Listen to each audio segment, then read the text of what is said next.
గుంటూరు కారం మహేష్ బాబు హీరోగా సంక్రాంతికి రాబోతుంది. ట్రైలర్ వచ్చింది. ట్రైలర్ చూసి మీరు దాన్ని ఏ విధంగా విశ్లేషిస్తారు? మహేష్ బాబు మళ్ళీ అంటే ప్రతి పండక్కి అల్లుళ్ళు వస్తారు, ఈ పండక్కి మొగుడు వచ్చాడు ఆ టైప్లో ఈసారి కూడా సంక్రాంతికి దెబ్బ కొట్టబోతున్నాడు అంటారా బాక్స్ ఆఫీస్ని? అంటే గతంలో సరిలేరు నీకెవ్వరుతో వచ్చాడు ఆయన, అలవైకుంఠపురంతో త్రివిక్రమ్ వచ్చాడు. ఓకే. ఆ పండక్కి ఇద్దరు ఉన్నారు కానీ త్రివిక్రమే పెద్ద హిట్ కొట్టాడు. కంపారిటివ్గా సరిలేరు నీకెవరు కంటే కూడా అవతల సినిమా అదే ఎక్కువ కలెక్ట్ చేయగలిగింది. ఏది అలవైకుంఠపురమే ఎక్కువ కలెక్ట్ చేయగలిగింది. కాబట్టి ఈ యాంగిల్లో చూస్తే సక్సెస్ఫుల్ డైరెక్టర్ అతను. మహేష్ బాబు సినిమా మీద ఎక్కువ డబ్బులు చేసే సినిమాకి డైరెక్ట్ చేసిన డైరెక్టర్తో సినిమా చేస్తున్నాడు మహేష్ బాబు ఇప్పుడు. ఓకే. అయితే ఈ సినిమాకి సంబంధించి రకరకాల వాదోపవాదాలు ఉన్నాయి. ఇది దీనికి ఏదో రిఫరెన్స్ ఉంది నవల అని, నవల నుంచి వస్తుందని చెప్పి ఒక ప్రచారం నడుస్తోంది. అయితే ట్రైలర్ రిలీజ్ అయిన తర్వాత కొంత క్లారిటీ వచ్చింది ఏ క్యారెక్టర్లు ఏమిటి అనేది. ఇది కీర్తి కిరీటాలు అనేటువంటి ఎద్దనపూడి సులోచనారాణి గారి నవల. ఎద్దనపూడి సులోచనారాణి గారు రాసిన కీర్తి కిరీటాలు అనేటువంటి నవలలో రాజ్యలక్ష్మి అనో క్యారెక్టర్ ఉంటుంది. దాదాపు ఆ క్యారెక్టర్ పోలికలు రమ్యకృష్ణ క్యారెక్టర్లో కనిపిస్తున్నాయి ట్రైలర్లో మనం చూసినంత మేరకు. ఓకే. డైలాగ్ ఉంటుంది, అంటే ట్రైలర్ ఓపెనింగ్ డైలాగే, మీరు మీ పెద్ద కొడుకుని అనాథగా వదిలేశారట కదా అని ఒక రిపోర్టర్ అడుగుతాడు. అవును, స్టార్టింగ్ ఓపెనింగ్ డైలాగ్.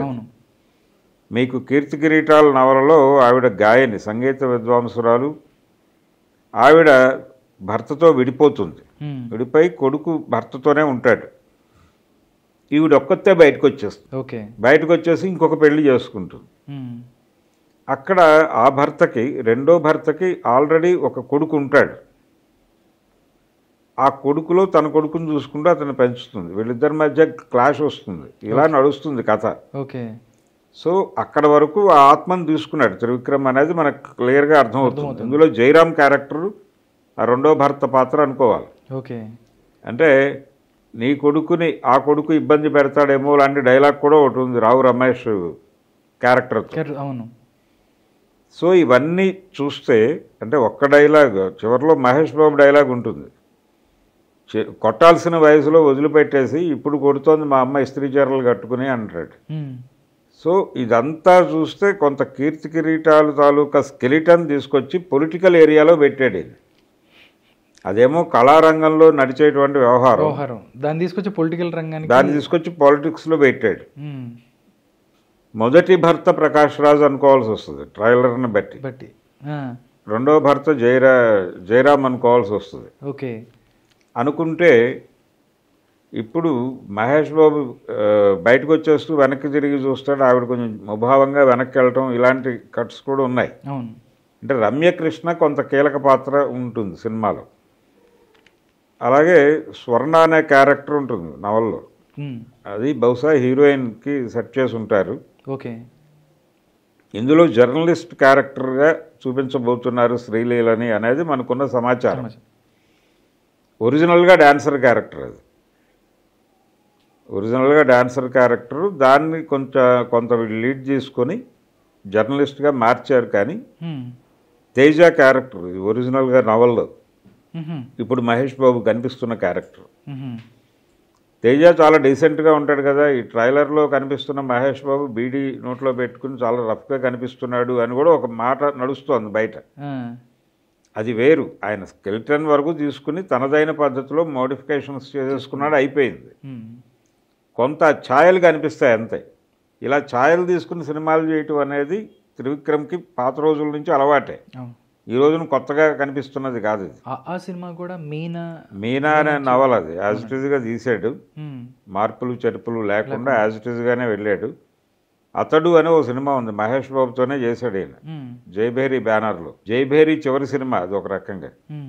అంటే మురళీమోహన్ గారు చాలా ఇంటర్వ్యూలో చెప్పిన మాట ఏంటంటే ఆ సినిమా హిట్ అయింది కానీ దాని మీద ప్రాఫిట్స్ నాకు రాలేదు అని చెప్పాడు ఆయన. అంటే సినిమా మార్కెట్ ఏ రేంజ్లో అవుతుందో దాన్ని మించి ఖర్చు పెట్టించారు అనేది ఆయన ఉద్దేశం. ఓకే. ఆ తర్వాత మళ్ళీ సినిమా తీయలేదు ఆయన. అలా జైభేరి బ్యానర్ని ఒక రకంగా క్లోజింగ్ మూవీగా ఉంది అది. అతడు ఆ సినిమా కూడా ఎద్దనపూడి సులోచన రాణి గారి పార్థు అనే నవల తీసుకుని చేసిన సినిమానే. దానికి ఒక ఇంగ్లీషు సినిమాని కలిపి మిక్స్ చేసి ఒక వంటకం వండాడు ఆయన త్రివిక్రమ్. దాన్ని జనం చూశారు, కానీ చూసిన రేంజ్ చాలదు, ఇంకా ఎక్కువ చూసి ఉండాల్సింది అంటాడు ఆయన ప్రొడ్యూసర్ మురళీమోహన్ గారు. నష్టాలు వచ్చినాయి ఆ సినిమా మీద అనేది. అంటే ఇప్పుడు వాళ్ళు పెట్టిన బడ్జెట్కి ఆ మేరకే కలెక్షన్స్ వస్తాయి, ఇంట్రెస్ట్లు ఎవరు కడతాడు అనేది ఒక ప్రాబ్లం వస్తుంది కదా. సినిమా ఫైనాన్స్ తీసుకుంటారు కదా, ఆ కష్టాల నుంచి బయట వెళ్ళేది ఆ సినిమా అనేది ఆయన క్లెయిమ్, ఆయన గొడవ. ఓకే, అందుకని ఇతనికి గతంలో కూడా ఈ రెఫరెన్సులు తీసుకుని సినిమాలు చేయటం అనేది ఉంది. అలవైకుంఠపురంలో అనే సినిమా కూడా ఇంటి గుట్టు అని ఎన్టీ రామారావు గారి సినిమా. అదేమో లెఫ్ట్కి ఉంటుంది, ఈయనేమో రైట్కి తిప్పాడు దాన్ని. అంటే రామారావు గారి సినిమాల్లో కంటెంట్ ఏంటంటే ఇంటి గుట్టులో పిల్లలు మారిపోవటం అనేది కామనే, రెండు సినిమాల్లోనూ అదే ఉంటుంది. ఇక్కడ పిల్లాడు అక్కడ పెరుగుతాడు, ఇక్కడ పెరుగుతాడు అనేది కామన్. అయితే ఇంటి గుట్టు సినిమాలో చెప్పింది ఏమిటి, వాళ్ళు సీరియస్గా ఎక్కడ పెరుగుతాడో ఆ లక్షణాలు వస్తాయి. జన్మ నిర్ణయించదు, ప్రవృత్తిని పెంపకం నిర్ణయిస్తుంది. ఎక్కడ ఏ ఏరియాలో పెరిగితే అలా తయారవుతాడు అనేది. జడ్జి కొడుకు దొంగ దగ్గర పెరిగితే దొంగ అవుతాడు, జడ్జి అవడం. దొంగ కొడుకు జడ్జి దగ్గర పెరిగితే వాడు జడ్జి అవుతాడు తప్ప దొంగ అవడం. ఈ పద్ధతిలో నడుస్తుంది ఇంటి గుట్టు సినిమా. ఇక్కడేం చేశాడు, జన్మ డిసైడ్ చేస్తుంది అన్నాడు. వాళ్ళు ఏదైనా కావచ్చు, పెంపకం ఏదైనా కావచ్చు, కానీ వాడి జన్మతహా ఏమిటి అనేది చెప్తుంది, అనేది డిసైడ్ చేస్తుంది జీవితాన్ని అని చెప్పి రైట్కి తిప్పాడు ఆ కథని. అది లెఫ్ట్లో నడుస్తుంది భౌతికంగా, భౌతికవాదం ప్రకారం అది నడిస్తే ఈయన దాన్ని పూర్తి స్థాయిలో భావవాదానికి తిప్పి సినిమా తీశాడు. జనం అప్రిషియేట్ చేశారు ఆ సినిమాని, భారీగా డబ్బులు ఇచ్చారు. అంటే ట్రెండ్ అలా ఉంది, మార్కెట్ ట్రెండ్ ఇలా ఉంది అని కనిపెట్టి ఆ సినిమా చేశాడు, వర్కౌట్ అయింది అది. సో దానికి కూడా పునాది ఉంది ఇంటి గుట్టు అనే సినిమా. ఇది ఏం చేసినా కానీ ఎక్కడో ఒక రెఫరెన్స్ ఉంటుంది, ఒక రెఫరెన్స్ తీసుకుని దాన్ని పునాదిగా పెట్టుకుని పైన భవనం కట్టే ప్రయత్నం చేస్తాడు ఆయన. అందులో భాగంగానే ఇది కూడా కీర్తి కిరీటాలు నవల కొంత బేస్ తీసుకుని దాని మీద ఈయన స్ట్రక్చర్ కట్టే ప్రయత్నం చేశాడు అనేది క్లియర్. ఓకే, అంటే కళారంగం నేపథ్యం తీసేసి దీనిలో రాజకీయ రంగం తీసుకొచ్చాడు. ప్రెస్ మీట్లో ఉంటుంది ఆవిడ, ఓపెనింగ్ షాట్ ట్రైలర్.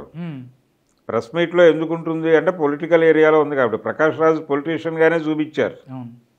అలాగే జయరామ్ క్యారెక్టర్ కూడా ఆ ఏరియాలో ఉన్నట్టుగానే చూపించారు ట్రైలర్ ప్రకారం. ఇంకొక విచిత్రం ఏంటంటే ఇప్పుడు ఎలక్షన్ ఇయర్లో ఈ సినిమా రాబోతోంది, ఎలక్షన్ ఇయర్లో సినిమా రిలీజ్ అవుతోంది. ఇందులో పొలిటికల్ ఏరియా ఉంది సినిమాలో అనేది చాలా క్లియర్గా చెప్పేశాడు ఆయన ఈ గ్లిమ్స్లో, ఈ ట్రైలర్లో చాలా క్లియర్గా పాలిటిక్స్ ఉన్నాయి ఈ సినిమాలో అని చెప్పాడు. ఆల్రెడీ రాజకీయాల్లో ఇప్పుడు పర్టికులర్గా ఏపీ రాజకీయాల్లో, ఏపీలో అసెంబ్లీ ఎలక్షన్ ఉంది, పార్లమెంట్ ఎలక్షన్ ఉంది. ఇక్కడ పార్లమెంట్ ఎలక్షన్స్ ఉన్నాయి, దేశవ్యాప్తంగా పార్లమెంట్ ఎలక్షన్స్ ఉన్నాయి, సార్వత్రిక ఎన్నికలు. సో ఎలక్షన్ మూడ్లో ఉంది దేశం ఇప్పుడు. ఈ మూడ్లో రిలీజ్ అవుతున్నటువంటి ఈ సినిమాలో వచ్చేటువంటి కొన్ని సీన్స్ కాంటెంపరీ ప్రస్తుతం జరుగుతున్నటువంటి రాజకీయ యుద్ధంలో జరుగుతున్నటువంటి వ్యవహారాలను కూడా గుర్తు చేసేవిగా ఉండొచ్చు. అంటే భార్యల గురించి మాట్లాడటం, దానికి స్కోప్ ఉంది కథలో.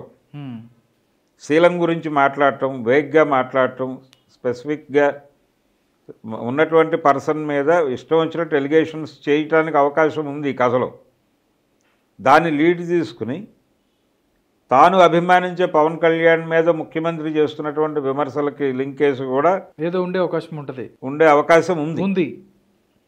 అంటే కీర్తి కిరీటాల నవలని అడాప్ట్ చేసి ఉంటే ఆ అవకాశం ఉంది. దాన్ని ఏం మేరకు చేస్తాడు త్రివిక్రమ్ అనేది చూడాలి. Okay okay sir. ఇంకోటి సార్, అన్ని ఈ గుంటూరు కారంలో మిగతా అన్నీ ఒక ఎత్తు, కుర్చీని మడత పెట్టి ఏంటి సార్ ఈ కుర్చీ ఏంటి మడత పెట్టి అంటే ఆ పాట ఎక్కడో తీసుకొని చేశారు. పాట కాదండి అది కూడా, ఎలాగూ ముసలాయన అది కుర్చీ మడత పెట్టి అనేది ఆ తర్వాత మనం ఇక్కడ మాట్లాడుకోవడానికి తగని పదం వాడాడు ఆయన.